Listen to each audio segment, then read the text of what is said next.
எல்லாரும் ஒரு நைட் வந்து இன்னைக்கு ஸ்டே பண்ணுற மாதிரி. ஃபஸ்ட்டு என்னோட தம்பி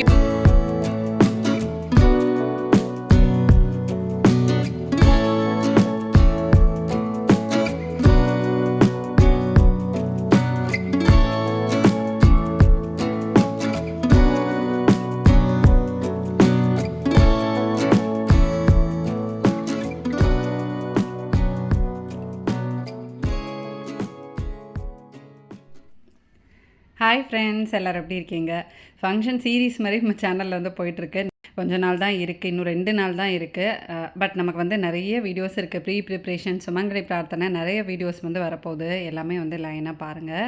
நாங்கள் வந்து ஆல்மோஸ்ட் எவ்ரிடே வந்து பார்த்திங்கன்னா ஷாப்பிங் போயிட்டுருக்கோம். ஏன்னா சிலதெல்லாம் வந்து மிஸ் பண்ணிடுறோம். நம்ம என்ன தான் வந்து பிளான் பண்ணி எல்லாம் பர்ச்சேஸ் பண்ணி வச்சாலுமே லாஸ்ட் டைமில் சிலதெல்லாம் வந்து தேவைப்படும். அதெல்லாம் வந்து பார்த்திங்கன்னா அன்றைக்கி வந்து ஷாப் பண்ணலாம் அப்படின்ட்டு வந்து போயிருந்தோம்.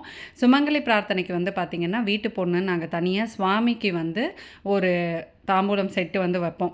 ஸோ அதை வந்து நாங்கள் அந்த கவுண்ட்டில் வந்து மிஸ் பண்ணிட்டோம். ஸோ அதனால் அதுக்கு வந்து சிலதெல்லாம் வாங்க போனோம் அப்படின்ட்டு வீட்டு பக்கத்துலேயே இருக்கிற ஒரு ஷாப் தான் போனோம். இந்த ஷாப் பற்றி நம்ம நிறைய வீடியோஸ் சொல்லியிருக்கோம். முருகன் அப்படின்னு சொல்லி முகப்பேர் வெஸ்ட்டில் வந்து இருக்குது. ஸோ அந்த ஃபேன்சி ஐட்டம்ஸ்லாம் வாங்கி முடிச்சுட்டு சரண்யாவுக்கு வந்து பார்த்திங்கன்னா கொஞ்சம் ஃபவுண்டேஷன், அதுக்கப்புறமா லிப்ஸ்டிக்லாம் வேணும் அப்படின்னு சொல்லியிருந்தா. ஸோ அங்கே வந்து ரொம்ப ஹெல்ப் பண்ணாங்க. அழகாக நம்ம வந்து ஷேட் இது அப்படின்ட்டு எல்லாத்தையுமே போட்டு பார்த்து ட்ரை ஆன் பண்ணி பார்த்துட்டு நம்ம ஷேட் என்ன எக்ஸாக்டாக அப்படின்ட்டு செக் பண்ணி பார்த்துட்டு தான் வந்து வாங்கினோம். அண்ட் வந்து நம்ம பர்பஸ் சொன்னோடனே அவங்க வந்து ஹோமோலாம் இருக்குன்றனால ஆக்சிடைஸ் ஆகாத மாதிரி அழகாக நமக்கு வந்து ஃபவுண்டேஷன் சூஸ் பண்ணி கொடுத்தாங்க. அவளோட கெட் ரெடி வீடியோவில் அது எல்லாமே நாங்கள் வந்து போடுறோம். அன்றைக்கி வந்து நானும் ஸ்டே பண்ணுறேன். அப்பா, அம்மா, வேம்பு, சா எல்லாருமே வந்து வராங்க. ஸோ ரொம்ப நாள் கழித்து நாங்கள் வந்து எல்லோரும் சேர்ந்து இருக்க போகிறோம். நீங்கள் வந்து பார்த்துருப்பீங்க, நான் சரண்யா வந்து பார்த்திங்கன்னா கொளத்தூர் வீட்டில் இருக்கிறப்ப நாங்கள் அடிக்கடி வந்து ஒரு 2-3 டேஸ் போய் ஸ்டே பண்ணுவோம். பட் இப்போ இன்னும் பக்கத்தில் வர வர நமக்கு வந்து அடிக்கடி மீட் பண்ணலாம் அப்படின்ற ஒரு பெரிய அட்வான்டேஜ் இருந்தாலும் டெய்லியுமே மீட் பண்ணுறோம் தான். டெய்லி பேசிடுவோம், பேசவும் மோஸ்ட்லி மீட் பண்ணிவிடுவோம். என்னென்னா நம்மளால் வந்து ஸ்டே பண்ண முடியாது, ஏன்னா வீடு இங்கே தானே இருக்குது அப்படின்ற ஒரு ஐடியாவில் நாங்கள் வந்து வரவே மாட்டோம். ஸோ இன்றைக்கி வந்து பார்த்திங்கன்னா அப்பா, அம்மா, வேம்பு, சாய் எல்லாருமே வராங்களா. ரொம்ப நாள் கழித்து நாங்கள் எல்லோரும் ஒரு நைட் வந்து இன்றைக்கி ஸ்டே பண்ணுற மாதிரி. ஃபஸ்ட்டு என்னோடய தம்பியும் வேம்பும் காலையில் வர மாதிரி இருந்தது. ஏன்னா இன்றைக்கி தான் பிரணவுக்கு வந்து ஸ்கூல் முடியுது, எக்ஸாம் முடியுது அவனுக்கு. ஸோ அதனால் வந்து நாளைக்கு வரலாம் அப்படின்ற மாதிரி ஒரு பிளானில் இருந்தால் நான் தான் சொல்லிட்டேன், இல்லை நீ இன்றைக்கி வந்தே ஆகணும், இன்றைக்கி வந்து எங்களோட நீ ஸ்டே பண்ணியே ஆகணும். ஏன்னா வந்து ரொம்ப நாள் ஆச்சு. இந்த மாதிரி திருப்பியும் நமக்கு ஒரு ஆப்பர்ச்சுனிட்டி வந்து கிடைக்க மாட்டேங்குது. பிகாஸ் எல்லாருக்கும் ஒர்க்கு அந்த மாதிரி ஒரு ரொட்டீன் ஒன்று இருக்குது. அதை பிரேக் பண்ணிட்டு வரவே முடியாது. ஏன்னா ஒர்க் ஃப்ரம் ஹோம். இப்போ காலையில் உட்காந்தானா அவனுக்கு சாப்பிட கூட நேரம் டைமே இருக்காது. சேபு தான் ஊட்டியே விடுவான், நான் பார்த்துருக்கேன். ஸோ அதனால இந்த மாதிரி வர்றதே இல்லை.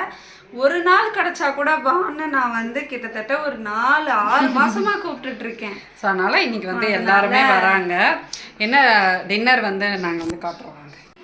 ஸோ இன்றைக்கி வந்து பார்த்திங்கன்னா ஃபஸ்ட்டு சப்பாத்தி பிளான் பண்ணியிருந்தோம். அப்புறம் சரண்யாவோட மாமியார் வந்து இது வந்து பண்ணலாம், இது வந்து கொஞ்சம் நல்லாயிருக்கும் அப்படின்ற மாதிரி இன்றைக்கி இது பண்ணிட்டோம். இது வந்து என்னென்னா பருப்பெல்லாம் போட்டு அரிசி உப்புமா தான், பட் வந்து பருப்பு, மிளகா அதெல்லாம் அரைச்சி ஒரு ரெசிபி இது.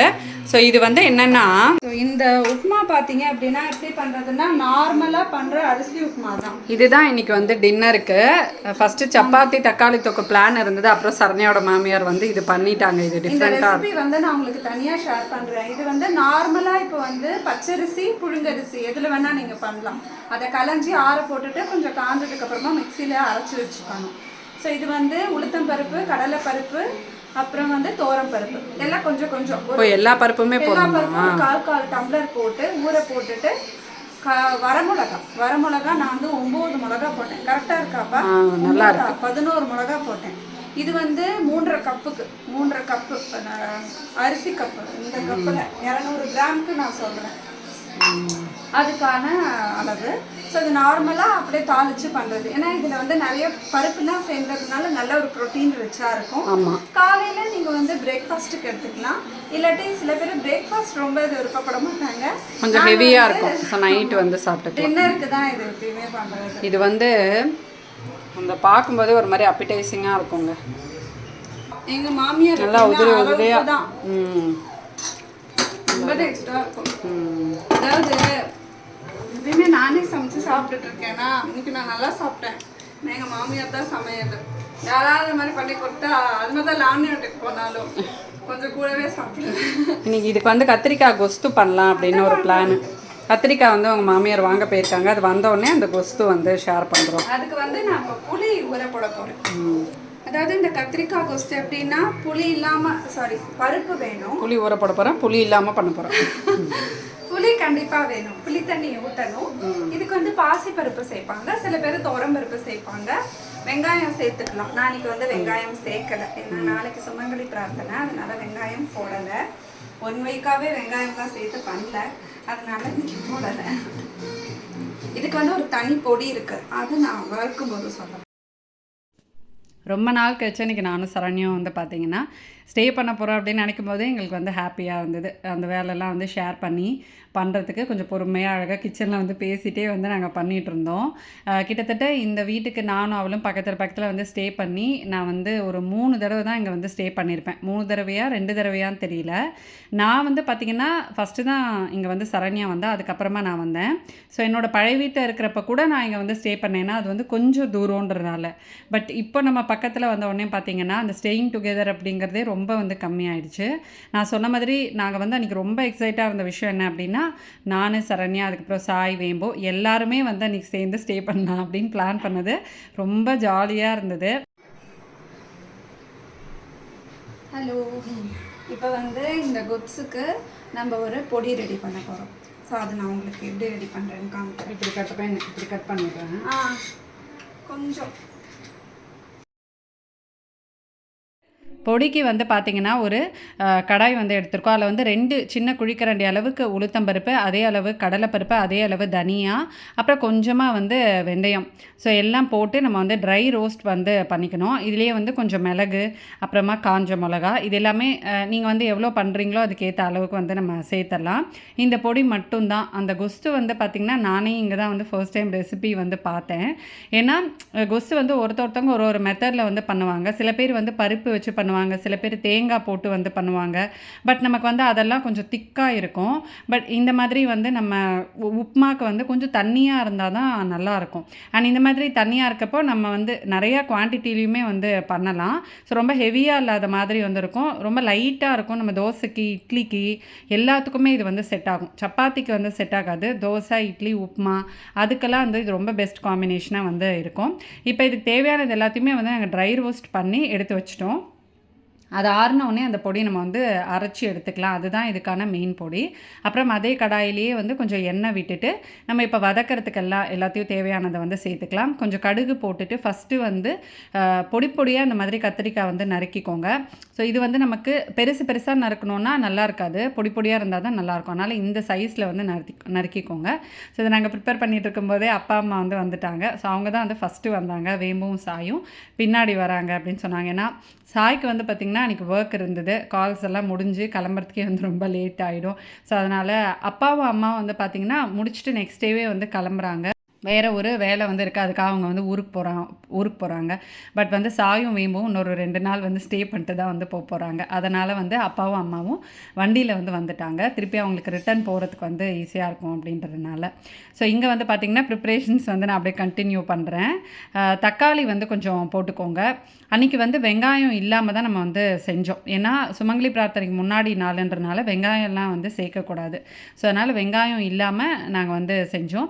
தக்காளி போட்டு நல்லா வந்து வதக்கிட்டு கொஞ்சம் மஞ்சள் பொடி போட்டுக்கோங்க. அது வந்து நல்லா கொஞ்சம் உப்பு போட்டிங்கன்னா அது எல்லாமே வந்து நல்லா வதங்கிடும். அதுக்கப்புறமா புளித்தண்ணி கரைச்சி விட்டுட்டு அது வந்து நீங்கள் குவான்டிட்டி வந்து அளவு நீங்களே அப்படியே செக் பண்ணிக்கணும். உங்களுக்கு எவ்வளோ வேணுமோ அதுக்கேற்ற மாதிரி அந்த பொடி வந்து கொஞ்சம் சேர்த்தோம் அப்படின்னா திக்னஸ் வந்து கொஞ்சம் வரும்.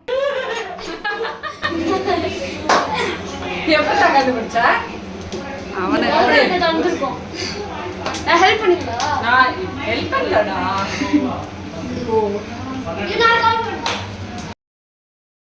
பொடி வந்து ரெடி ஆகிடுச்சு. குழந்தைங்கள்லாம் ஒரே சத்தம் தான், அப்படி என்ஜாய் பண்ணிகிட்டு இருந்தாங்க. ஏன்னா ரொம்ப நாள் கழிச்சு எல்லோரும் சேர்ந்து வந்து மீட் பண்ணுறதுனால. பக்கத்தாக இருக்கோம், போகிறோம் வரோம், டெய்லியுமே ஆல்மோஸ்ட் வந்து கிளாஸுக்குன்னு 2 பேர் சேர்ந்து போவாங்க, மீட் பண்ணுவாங்க. பட் ஸ்டேயிங் அப்படிங்கிறது வந்து வேறு. நம்ம நிறையா பேசுவோம், நிறையா டிஸ்கஸ் பண்ணுவோம், அவங்க வந்து ஒரு பக்கம் விளையாடுவாங்க. அது வந்து நிஜமாகவே வந்து பார்த்திங்கன்னா எக்ஸ்பிளைன் பண்ண முடியாத ஒரு ஃபீலிங். அதுவும் சிப்ளிங்ஸ் வந்து ரொம்ப நாள் கழிச்சு சேர்ந்து ஸ்டே பண்ணுறது அப்படிங்கிறது. இது நாங்கள் எல்லோரும் ஒரே ஊரில் இருக்கனால இது வந்து எங்களுக்கு ஒரு பெரிய அட்வான்டேஜ். இப்போ வேறு ஊரில் இருக்காங்க, வேறு கண்ட்ரீஸ் இருக்கிறவங்களுக்குலாம் கண்டிப்பாக எங்களுக்கு வந்து அந்த ஃபீலிங் தெரியும். அது எவ்வளோ கஷ்டம் அப்படிங்கிறது. ஸோ அங்கே வந்து பார்த்திங்கன்னா கொதி வந்த உடனே நாங்கள் வந்து பொடி போட்டுட்டோம். பொடி வந்து அளவு பார்த்து நீங்கள் வந்து செக் பண்ணிக்கணும். திக்னஸ்க்கு ஏற்ற மாதிரி பொடி வந்து சேர்த்துக்கலாம். இங்கே பாருங்கள், ஃபேனையும் போட்டுக்காம வேர்த்து விறுவிறுத்து உள்ளே வந்து ஏதோ கேம் அப்படின்னு சொல்லி விளையாடிட்டு இருந்தாங்க. அப்போ போய் நான் வந்து செக் பண்ணிகிட்டே இருந்தேன். இப்போ இந்த பொடி வந்து பார்த்திங்கன்னா நம்ம டேரெக்டாக போடாமல் கொஞ்சம் தண்ணியில் கரைச்சி போட்டுக்கோங்க. ஏன்னா அது வந்து கொஞ்சம் திக்காகிடும். அது என்ன ஆகிடும்னா அங்கங்கே வந்து கட்டி கட்டியாக உங்களுக்கு வந்து ஆகிடும்.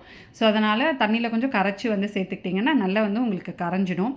இந்த கத்திரிக்காய் கோஸ் வந்து கண்டிப்பாக ட்ரை பண்ணி பாருங்கள். இதோட டேஸ்ட் வந்து அல்டிமேட்டாக இருக்கும். இட்லி, தோசை, உப்புமா, அப்புறம் இடியாப்பம் இதெல்லாம் பண்ணுறப்ப சூப்பராக இருக்கும். நம்ம பிரியாணிக்கு பண்ணுறப்ப வேறு மெத்தடில் வந்து பண்ணுவோம். அதுக்கு இது வந்து செட் ஆகாது. பட் இந்த மாதிரி நம்மளோட டிஃபன் ஐட்டம்ஸ்க்கெலாம் இது வந்து ரொம்பவே சூப்பராக இருக்கும். ஈவன் ரவா உப்புமாவுக்கு கூட இது வந்து ரொம்ப நல்லாயிருக்கும். சூப்பராக நம்மளோட சைட் டிஷ் வந்து ரெடி ஆகிடுச்சு. இது வந்து நம்ம நிறையா குவான்டிட்டியில் இந்த மாதிரி ஏதாவது ஒரு கெட் டுகெதர் இருக்குது, அக்கேஷன் இருக்குது, நிறையா பேருக்கு வந்து செய்யணும் அப்படின்றப்போ இந்த தண்ணி சாம்பார் தான் வந்து ரொம்பவே பெஸ்ட்டாக இருக்கும். ஸோ அது வந்து சுட சுட ரெடி பண்ணியாச்சு. அண்ட் அந்த அரிசி உப்புமாவோட சாப்பிடும்போது ரொம்ப அல்டிமேட்டாக வந்து இருந்தது. அந்த வேலையெல்லாம் வந்து முடிச்சுட்டு நெக்ஸ்ட் டே சுமங்கலி பிரார்த்தனைக்கு என்னென்ன வேணும் அதெல்லாம் வந்து எடுத்து வச்சுட்டு இருந்தோம். ஸோ நான், அப்பா, அம்மா, அதுக்கப்புறம் எல்லோரும் வந்து ஒரு ரூமில் உட்காந்து பேசி அழகாக வந்து எல்லாம் எடுத்து வச்சுட்டு இருந்தோம். சாயும் வேம்பும் வந்தோடனே வந்து பார்த்திங்கன்னா ரொம்ப ஜாலியாக போச்சு எங்களுக்கு. அன்றைக்கி நைட்டு ஃபுல்லாக நாங்கள் வந்து பார்த்திங்கன்னா தூங்கவே இல்லை. ஏன்னா ரொம்ப நாள் ஆகிடுச்சா, கிட்டத்தட்ட வந்து ஒரு 1 மணி வரைக்கும் நாங்கள் வந்து பேசிகிட்டு இருந்தோம். நான், சாய், வேம்பு, சரண்யா எல்லாமே பேசிகிட்டு இருந்தோம். ரொம்ப மெமரபிளாக வந்து இருந்துச்சு அந்த டே. கண்டிப்பாக இந்த மாதிரி ஒரு அக்கேஷன் அப்படின்னா ரொம்ப ப்ரைவேட்டாக பண்ணிக்கிறது, அதுக்கப்புறமா வந்து வேலை அப்படின்லாம் வந்து யோசித்து அதை வந்து ரொம்ப சிம்பிளிஃபை பண்ணி நம்ம வந்து அதை எவ்வளோக்கு எவ்வளோ சிம்பிளாக பண்ணணும் அப்படின்னு நம்ம வந்து நினைக்கிறோம். பட் இதெல்லாம் வந்து பார்த்திங்கன்னா நம்ம வருஷத்துக்கு ஒரு தடவை பண்ணுறது, அந்த ட்ரெடிஷன் மாறாமல் அது எப்படி பண்ணணுமோ அந்த மாதிரி தான் நம்ம வந்து பண்ணணும். அதே மாதிரி தான் நாங்கள் வந்து பெரியவங்க சொல்கிறது எப்படி வந்து இதை பண்ணணுமோ ஒன்றுமே வந்து கேட்டு கேட்டு பண்ணோம். நெக்ஸ்ட்டு வீடியோவில் வந்து பார்த்திங்கன்னா உங்களுக்கு வந்து சுமங்கலி பிரார்த்தனை பார்ட் 1 பார்ட் 2 நாங்கள் வந்து போடுறோம். பிகாஸ் எல்லாத்தையுமே வந்து டீட்டெயிலாக அது வந்து கவர் பண்ணணும் அப்படின்றனால அது ஒரு பெரிய ஃபுட்டேஜாக வந்து வந்துடுச்சு. ஒரே வீடியோவாக போட்டால் உங்களுக்கு வந்து போர் அடிக்கும். ஸோ நெக்ஸ்ட் வீடியோஸில் நீங்கள் வந்து ஃபங்க்ஷன் எல்லாமே வந்து பார்ப்பீங்க. நைட் வந்து பார்த்திங்கன்னா நாங்கள் கொஞ்சம் மேட்ஸ் எல்லாம் வந்து மாற்றிட்டு சோஃபா கவர்ஸ் எல்லாம் வந்து புதுசாக போட்டோம். பிகாஸ் எல்லாமே வந்து பார்த்திங்கன்னா எங்களுக்கு வந்து ஒரு இது இருக்குது, எல்லாம் மடியாக இருக்கணும் அப்படின்னு சொல்லி இது வரைக்கும் துவைக்காதது போடணும் அப்படின்னு சொல்லுவாங்க. முடிஞ்ச அளவுக்கு நாங்கள் வந்து எல்லாத்தையுமே கர்டைன்ஸ்லேருந்து எல்லாத்தையுமே வந்து துவைச்சி போட்டு அதுக்கப்புறம் எல்லாத்தையுமே அந்த மாதிரி தான் வந்து மெயின்டைன் பண்ணியிருந்தோம். இது வந்து எல்லோரும் சேர்ந்து பண்ணுறப்போ அந்த சிரமம் தெரியாமல் ரொம்ப வந்து ஹாப்பியாக இருந்துச்சு. இதோடு இந்த வீடியோ வந்து முடிச்சுக்கிறேன். நெக்ஸ்ட் வீடியோவில் உங்களை நான் மீட் பண்ணுறேன். அது வரைக்கும் பாய் ஃப்ரெண்ட்ஸ்.